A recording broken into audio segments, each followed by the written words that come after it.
The war on work, that's the focus of tonight's angle. All right, the left ruins everything it touches. They go soft on criminals, they villainize law enforcement. Now we have a major police officer shortage across America. They let left-wing nutbags run our schools, then they institute vax mandates. They go soft on student discipline, and now we have a major teacher shortage in America. Congratulations! Today we learned that 2 million students have left the public school system altogether between 2020 and 2021. That is staggering. And it's not just that nobody wants to work in these toxic environments. Fewer people want to work at all. And again, thanks to the left, liberals loved, remember the COVID lockdowns. They're paid to do nothing, loved it. Ordering from Uber Eats, Zooming happy hours, playing online games like Quiplash or Warzone, binge-watching Tiger King on Netflix. That was fun. So many people were vegging out in front of the screens for so many hours a day, they even had a name for it, Quaranstream. And they marveled at how wonderful a near total economic stoppage was for the climate. If there is a silver lining to this crisis, it's visible in the skies above China. Falling pollution levels brought about by lockdowns may have been shining an impact on sunshine. Wild animals are now roaming city streets. How do we make sure these pollution levels don't rebound? All right, the Branch Covidians, they wanted to change the American psyche, and in many ways they succeeded. Students are suffering from lost learning and new anxieties. Employers are suffering because they can't find workers. And many of those who do show up, they're not happy. I recently learned about this term called quiet quitting, where you're not outright quitting your job, but you're quitting the idea of going above and beyond. You're still performing your duties, but you're no longer subscribing to the hustle culture mentality that work has to be your life. The reality is it's not, and your worth as a person is not defined by your labor. He's oozing masculinity. Maybe it doesn't define you, work, but your paycheck should maybe be defined by how much you work.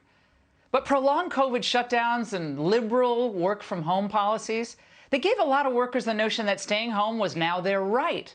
And who can blame them? After all, Nancy Pelosi, Speaker Pelosi, the ultimate queen of entitlement and privilege, she's allowed House members to vote from home since the spring of 2020. This proxy voting scam was supposed to expire last week, but old Nan just extended it for the 18th time. Of course, because of the public health emergency. That same emergency, of course, didn't stop her from traveling to Taiwan or to Italy, and it's certainly not dangerous enough to cancel that congressional baseball game. I love baseball. We're season ticket holders, have been forever, and this game is so great, and people are so nice. That's what makes it great. But we're competitive, and it's great to be here, have a little fun.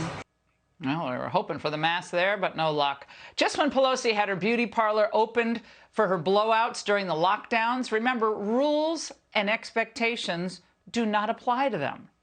Do you think that any of your colleagues are using proxy voting as an excuse to get out of showing up to work? No, I don't think so. You know, August is usually a time for us to be in our districts, be on Codell's, and or, you know, if we choose to take a vacation with our families or something like that, August is usually the time for that. That stuff is usually planned way in advance, so I'm sure there were many things that people couldn't reschedule.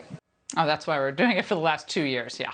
What an example these people are setting for America. Grocery store workers, airline employees, they have to show up. But the people's representatives can't be bothered. The swamp strikes again. Oh, and federal workers, you're going to be shocked to know this, I know. They don't want to show up either. The Office of Personnel Management even pushed telework in their recent guidance. OPM doesn't care about how telework affects the people who are paying the actual bills, though. That's you. Have you tried to call, a Medicare office lately? Questions about your passport renewal? Nightmare stories there. But again, remember the bright side. If no one commutes, the planet's going to be cleaner. Yay. But the progressives didn't anticipate the unintended consequences of their green giddiness here. What did they think was going to happen to subways and urban life when fewer people actually commute into the cities? Even a small dip in ridership on the subway could send mass transit into bankruptcy. There's also a sociological aspect to the Sweden-like obsession with work-life balance, says cultural observer Malcolm Gladwell. It's very hard to feel necessary when you're physically disconnected. I know it's a hassle to come to the office, but like, you know, if you're just sitting in your pajamas in your bedroom, is that the work life you want to live? If we don't feel like we're part of something important, what's the point? It's not, you're not just doing this to get a pay. If it's just a paycheck, then it's like, what have you reduced your life to? But the left just refuses to think about any of this in a rigorous way. They just declared that a 4-day work week is smarter and better for the climate. But have they stopped to ask that with more long weekends? Won't Americans just choose to travel more? How is that good for the planet?